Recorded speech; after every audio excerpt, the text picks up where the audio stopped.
Bismillahirrahmanirrahim. Hari ini kita akan membahas tentang titrasi asam basa. Baik, kita kemarin sudah mengenal beberapa jenis titrasi, di mana yang melandasi titrasi itu adalah reaksi yang terlibat di dalamnya. Ya. Kita bahas yang pertama adalah titrasi asam basa. Nah, kita bisa mengenal larutan kimia ini juga berdasarkan dari pH-nya. Nah, jadi kalau berdasarkan pH-nya kita bisa membedakan ada larutan asam, basa, dan garam. Kemudian karakteristik asam atau larutan asam ini bisa kita tandai secara umum adalah dalam larutan tersebut mempunyai ion H+, mempunyai donor proton. Kemudian ciri-cirinya juga pH-nya kurang dari 7. Nah, jadi dianggap kalau larutan asam jika H+-nya dia lebih banyak ya. Jadi jumlahnya dia mendominan sehingga menghasilkan pH yang kurang dari 7. Nah, kita mengenal ada dua jenis asam yaitu asam kuat dan asam lemah. Nah, kemudian basa sebaliknya adalah suatu larutan kimia yang mempunyai ion OH- atau juga disebut juga donor elektron. Cirinya adalah pH-nya di atas 7. Ada dua jenis juga yaitu basa kuat dan basa lemah. Nah, garam ini di larutan garam ini bisa merupakan larutan ionik hasil reaksi antara anion basa dan kation dari asam. Jadi garam ini juga kalau garam tersebut berasal dari karena dia berasal dari asam dan basa, jika kekuatannya sama akan menghasilkan garam dengan pH netral atau sama dengan 7. Namun ada juga larutan garam ini yang bersifat asam ataupun basa. Ya, jadi kenapa kok larutan dia merupakan hasil reaksi antara anion basa dan kation asam, tapi sifatnya dia asam. Jadi secara ringkas atau secara sederhana, jika kita mempunyai basa yang kuat, kemudian bereaksi dengan asam yang lemah, ya basanya kuat, asamnya lemah, maka kan lebih kuat basa. Nah, jika basa kuat bereaksi dengan asam lemah akan menghasilkan garam yang sifatnya basa, karena tadi basanya tadi dia lebih kuat. Demikian pula sebaliknya. Nah, ini kenapa pada larutan garam pH-nya tidak selalu 7. Ya, kalau sama-sama kuat mungkin pH-nya 7, tapi kalau salah satu dia lebih kuat maka dia bisa cenderung asam atau cenderung basa. Ya. Nah, apa saja yang dapat dititrasi dengan metode titrasi asam basa? Nah, jadi kalau tadi kita sudah mengenal larutan asam, basa, dan garam, yang bisa dititrasi ini yang tentu saja bisa menghasilkan zat baru atau terjadi reaksi. Nah, karena syarat dari titrasi itu terjadi suatu reaksi, dalam hal ini adalah reaksi asam basa. Nah, kita lihat karakteristik ya. Jadi berdasarkan pH-nya tadi, jika penitrannya basa kuat, ya, misalnya penitran ini letaknya di buret yang basa kuat, maka zat yang dititrasi adalah semuanya yang bersifat asam. Apa saja? Yaitu asam kuat bisa, asam lemah bisa, garam pun bisa, tapi ada persyaratannya, yaitu suatu garam yang bersifat asam. Nah, ini sehingga kalau kita lihat apakah bisa terjadi reaksi antara basa dengan garam? Bisa. Syaratnya adalah garam tersebut harus bersifat asam, artinya berkebalikan. Kalau sifatnya dia berkebalikan, maka bisa terjadi titrasi. Kemudian basa lemah juga demikian ya. Kalau dia sudah basa, sifatnya basa, maka lamanya harus asam, ya asam kuat, asam lemah, ataupun garam yang bersifat asam. Bagaimana kalau penitrannya garam? Garam pun bisa digunakan sebagai penitran, tetapi bukan garam yang pH-nya 7 atau netral, tapi garam yang mempunyai sifat asam atau basa. Kalau garam tersebut bersifat basa, ya lawannya di sini atau zat yang dititrasi harus berkebalikan, yaitu bersifat asam. Bisa asam kuat, asam lemah, ataupun garam lain yang bersifat asam. Nah, jadi di sini dalam titrasi, apakah bisa kita melakukan titrasi suatu senyawa garam dengan garam? Bisa, asalkan sifatnya berkebalikan, yaitu garam yang bersifat basa bisa digunakan menitrasi suatu garam yang bersifat asam. Ya. Kemudian sebaliknya kalau titrannya bersifat asam, ya berarti lawannya juga harus basa, baik itu asam kuat, asam lemah, ataupun garam yang bersifat asam. Maka lawannya harus larutan-larutan yang bersifat basa. Nah, kemudian dalam titrasi pasti kita akan ingin mencapai titik ekivalen dan titik akhir titrasi. Kita kemarin sudah membahas bagaimana titik ekivalen dan titik akhir titrasi ini. Titik ekivalen adalah kondisi teoritis, titik akhir titrasi merupakan kondisi saat titrasinya ini harus berhenti atau dihentikan. Ya.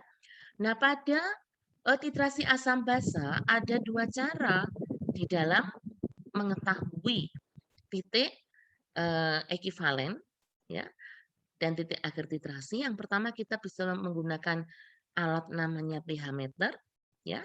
Yang kedua dengan menggunakan indikator. Nah, kalau kita menggunakan pH meter yang pertama di dalam sampel yang misalnya kita sudah pipet dan kita letakkan di dalam air Erlenmeyer, kita masukkan pH meter. Nah, kita lihat titik ekivalennya berapa. Jadi kalau A dan B bereaksi menjadi AB misalnya ya. Nah, AB ini titik ekivalennya pada pH berapa? Ini misalnya titik ekivalennya pH 5. Maka kita akan titrasi ya. Misalnya A tadi yang ada pada Erlenmeyer dengan larutan B sampai dengan pH meter menunjukkan angka 5. Ya, ini kalau kita menggunakan pH meter. Namun dalam menggunakan pH meter ini juga harus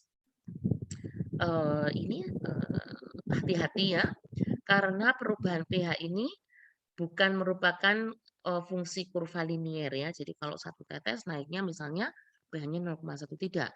Jadi pada awalnya dia kenaikannya mungkin melambat, namun setelah mendekati titik ekivalen dia akan cepat sekali. Ya. Jadi dia seperti kurva eksponensial. Nah, cara yang kedua adalah menggunakan indikator. Nah, jadi kalau pH meter mungkin alatnya kadang tidak tepat, kemudian baterainya habis, belum dikalibrasi. Nah, kalau menggunakan indikator tanpa ada bantuan alat, namun harus ada tambahan senyawa khusus namanya indikator. Nah, indikator ini ditambahkan sebelum proses titrasi yang tadi kita punya larutan A di dalam Erlenmeyer, kita berikan indikator, kemudian kita titrasi dengan larutan B sampai terjadi perubahan warna dan titrasi bisa kita hentikan. Nah, indikator yang kita pilih warnanya ini harus di sekitar titik ekivalen atau mendekati. Nah, jadi kalau titik ekivalennya 5, kita harus memilih indikator yang mempunyai perubahan warna di daerah 5. Ya, daerah 5 itu adalah mungkin antara 4 sampai dengan 6 masih bisa atau lebih sempit lagi. Nah, kalau kita memilih indikator yang perubahannya di daerah 10, jelas itu tidak tepat ya, karena titik ekivalennya tadi 5. Nah, ini adalah beberapa contoh dari indikator asam basa. Ya, jadi indikator adalah suatu senyawa yang khusus ya, yang khas dan bisa mempunyai perubahan warna secara visual itu sudah cukup kuat apabila terjadi perubahan pH di range tertentu. Ya, jadi ini contohnya gentian violet atau methyl violet. Dia bisa mengalami perubahan warna di pH yang sangat asam, yaitu pH 0 sampai 2. Ya, jadi pH 0 itu asam sekali ya, seperti HCl1 molar tuh pH-nya ini 0 ya. Dari perubahan warnanya dari kuning ke biru violet ya. Kemudian ada macam-macam ya. Leukomalasid green. Jadi dia ada 2 perubahan warna, ada timol biru, ada methyl yellow. Nah, di sini tadi kalau pada pH 5, misalnya titrasi kita ini pH-nya 5. Kita bisa memilih yang mana nih? Berarti kita cari indikator dengan range perubahan warna di mana pH 5 itu terdapat di tengah-tengahnya ya. Kita bisa menggunakan brom cresol green ya, perubahannya di 3,8 sampai dengan 5,4 itu bisa dipilih. Bisa juga metil merah, bisa juga campuran metil merah brom cresol green ya. Nah, ini yang tepat ya karena pH 5 itu di sekitar-sekitar itu ya.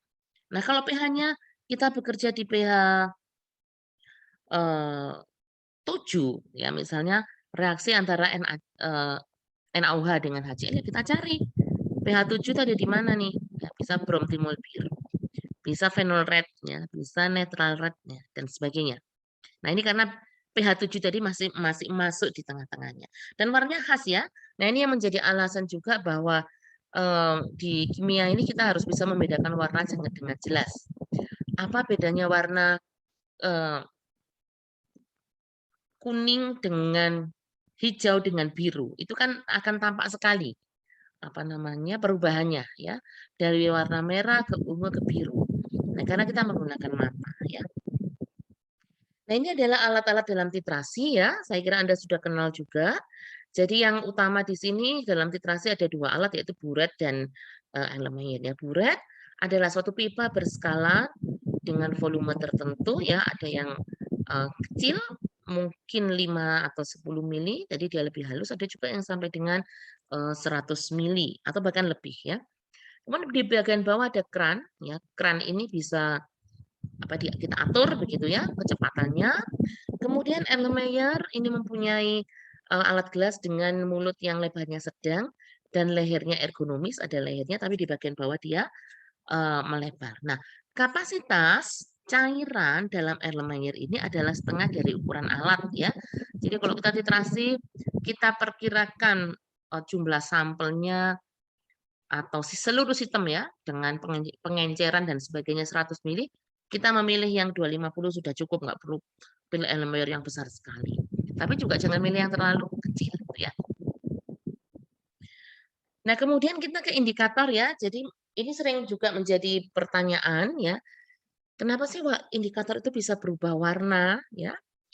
Nah, jadi memang perubahan warna suatu indikator disebabkan karena perubahan lingkungan akibat perubahan pH ya. Jadi pH itu kan, dia mengalami perubahan jumlah H+ atau jumlah OH begitu. Nah, kenapa ini dia bisa berubah? Kita bahas ini satu demi satu ya. Nah, ini contohnya, kita menggunakan indikator PP, phenolphthalein, pada pH di bawah 8 ya, dia tidak berwarna ya, tidak berwarna. Ini pada gambar yang di kiri. Kemudian kalau kita berikan basa tetes demi tetes, maka akan menjadi terbentuk warna merah muda. Nah, ini warna merah mudanya samar ya, masih cukup samar ya, masih cukup samar. Nah, perubahan warna dalam indikator memang seharusnya tidak boleh terlalu pekat. Jadi kalau perubahan warna indikator PP dari tidak berwarna menjadi merah muda, begitu terbentuk warna merah muda, titrasi sudah harus dihentikan. Ya, tidak perlu menunggu sampai dia merah jambu. Kenapa? Karena di situ sudah ada indikasi bahwa jumlah OH-nya dia sudah berlebih, sehingga dia sudah mulai mengalami perubahan warna. Nah, ini strukturnya ya, phenolphthalein ya. Nah, pada suasana asam dia tidak berwarna. Kenapa? Karena H+-nya di sini lepas ya. Jadi sini omin, di sini omin juga ya. Nah, kemudian dalam suasana basah, maaf saya terbalik ya. Jadi pada suasana basah ada OH, H+ ini dia ditarik oleh OH.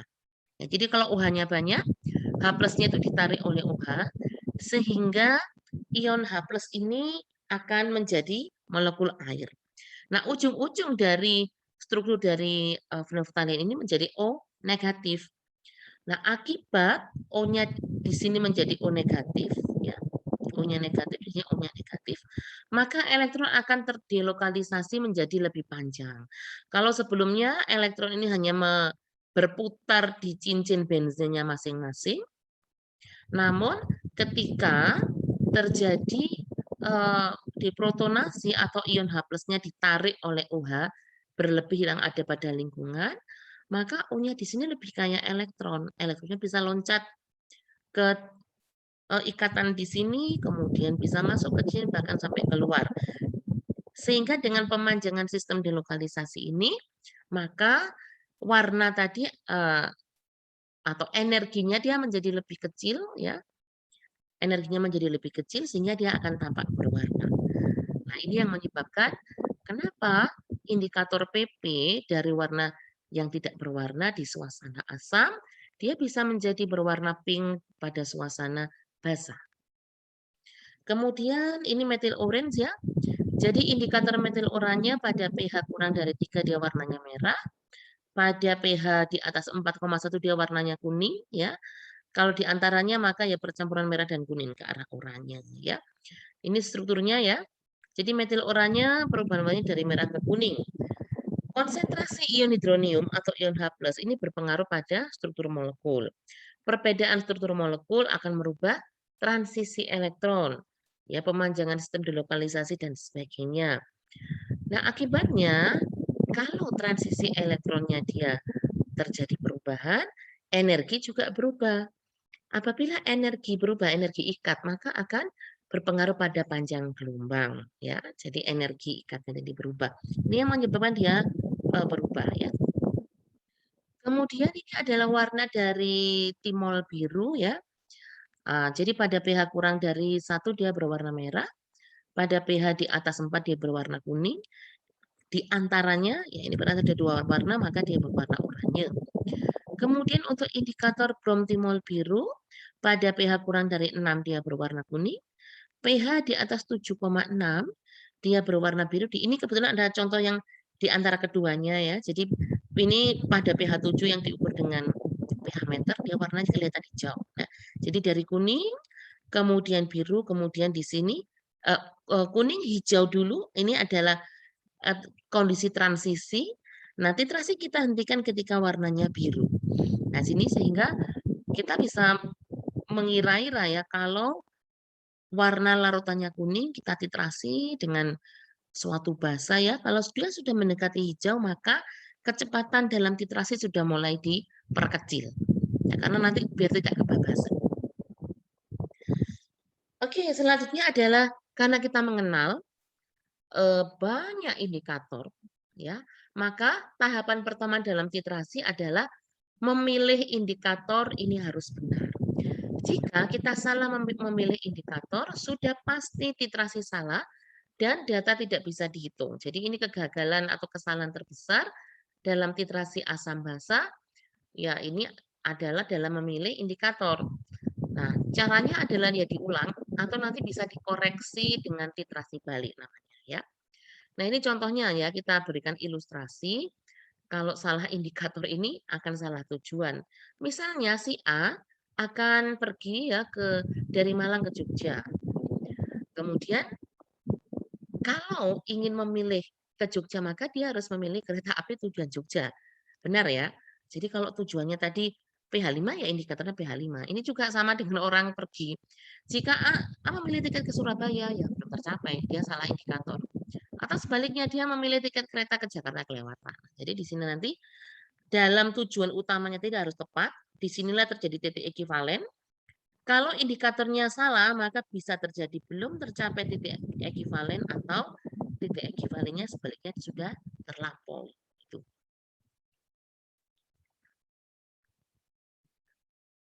Nah, ini cara memilih indikatornya. Jadi kita harus mengenali senyawa yang akan ditentukan dan titranya.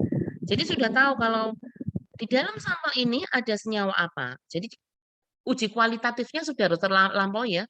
Ya nggak bisa kalau sampel isinya apa. Ya nggak tahu, nah nggak bisa. Jadi harus dikenali dulu secara kualitatif. Jadi kalau sudah tahu, di dalam sampel tadi ada senyawa apa dan sifatnya asam atau basa sudah tahu, maka kita pilih titran yang cocok, yang sesuai. Ya. Jadi rumusnya kalau di dalam sampel tadi ada senyawa asam, kita bisa memilih titran yang basa dan sebaliknya. Kemudian kalau sudah tahu senyawanya, senyawa titrannya apa, senyawa dalam sampel apa, kita buat reaksinya. Kita setarakan ya stoikiometrinya, setarakan, kemudian kita lihat produknya, dia menghasilkan produk apa, kita cek berapa pH dari produk atau hasil reaksi. Dari situ kan kita bisa menghitung pH-nya. Nah, kalau kita sudah tahu hasil reaksinya, senyawanya apa, pH-nya berapa, baru kita pilih indikator. Indikator mana yang mempunyai perubahan warna sesuai dengan pH dari produk. Ya. Nah, ini contoh ya. Contoh 1 titrasi asam asetat dan NaOH ya.